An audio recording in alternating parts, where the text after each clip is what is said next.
Paul Biya exposé à Genève. Les activistes passent à l'attaque samedi 16, un secret de Polichinelle. Paul Biya adore Genève et l'hôtel Intercontinental. Après avoir participé au sommet organisé par Emmanuel Macron sur le nouveau pacte financier mondial à Paris, le chef de l'État est en Suisse, où il effectuerait son traditionnel bilan médical. Âgé de 90 ans, Paul Biya subit toujours la foudre d'une partie de sa diaspora, qui lui reproche sa mauvaise gouvernance. Selon le journal Tribune de Genève, une manifestation est d'ailleurs prévue ce samedi 1er juillet à Genève, pour exiger la libération des nombreux détenus politiques, qui croupissent dans les prisons du Cameroun. La diaspora camerounaise opposée au gouvernement pense savoir que le président africain est de retour dans son établissement favori de la rive droite après un passage par Paris. Âgé de 91 ans, Paul Biya profiterait de son séjour genevois pour effectuer des contrôles médicaux. En réponse, l'opposition organise une manifestation samedi à la Place des Nations pour exiger la libération des prisonniers politiques. Écrit le journal. Les déplacements en Europe du couple présidentiel sont très sécurisés. Malgré les dispositions prises souvent par les pays hôtes pour assurer un séjour paisible au président camerounais, ces voyages sont pour la plupart perturbés par des membres de la diaspora furieux. L'État du Cameroun a déposé plusieurs plaintes contre les membres de la brigade anti-Sardinard, responsable des attaques contre le chef de l'État et les représentations diplomatiques en Europe. Certaines plaintes aboutissent et mettent ces activistes dans des situations difficiles dans leur pays d'accueil. C'est le cas de l'activiste Martin Tajot, condamné par la justice allemande pour dégradation de l'ambassade du Cameroun à Berlin. Il fut contraint de lancer une cagnotte sur les réseaux sociaux afin de mobiliser les 6 000 € nécessaires pour lui éviter la prison. Ce proche de Paul Biya jouit d'une maison évaluée à 2 milliards de CFA. La nouvelle se révèle au grand jour et secoue plusieurs personnes. Luc Ayant, nommé président du Conseil économique et social en février 1984 par Paul Biya, occupe ce poste jusqu'à ce jour. Selon le protocole d'État, il est la 4e personnalité du pays. On apprend que sa maison de fonction est évaluée à 2 milliards de CFA. Pour plusieurs internautes, son poste ne sert à rien.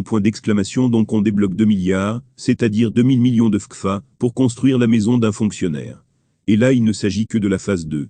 La phase 1 alors doit être le Terminator. Ça peut continuer comme ça, jusqu'à la phase X, et on se retrouve à la fin, avec des dizaines de milliards dépensés. Je crois que c'est le même montant qu'on a débloqué pour la résidence du président du Sénat. Pendant ce temps on n'a ni route, ni eau, ni électricité. Ne voyant plus d'issue pour leur avenir, les Camerounais ont décidé de noyer leurs soucis dans les bars. D'autres ont choisi un XB. Vive le continent Cameroun. Finalement, qu'est-ce qu'on n'aura pas vu avec le régime de Paul Biya ? Fermez les guillemets, se demande Paul Chouta. Depuis le 4 février 1984, Paul Biya le nomme au poste de président du Conseil économique et social, poste proche du président, plus stable que celui de Premier ministre, et moins sujet à critique. À ce poste, il succède à Félix Sabal-Leco.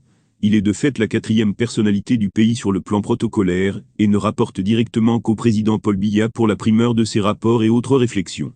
Son rôle est de conseiller le pouvoir exécutif dans le domaine économique, social, culturel et environnemental. Il est aussi chargé d'émettre des avis concernant les projets de loi, ordonnances ou de décrets sur demande du président de la République.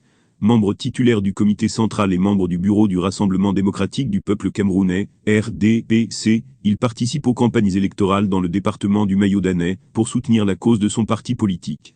Il assure également le rôle de représentant personnel du président Paul Biya lors de différentes MONIES1. Il est aussi le chef du canton de Doukoula. La construction du nouveau siège de l'Assemblée nationale va modifier, a des conséquences sur la localisation du président du CES. En effet, le président du Conseil économique et social fait partie de la vague de personnes appelées à déménager. Le site qui abritera les nouveaux locaux de la Chambre basse du Parlement comprend des parcelles sur lesquelles est notamment construite la résidence qu'occupe encore Ayant-Luc. Ce site est composé de vraies parcelles.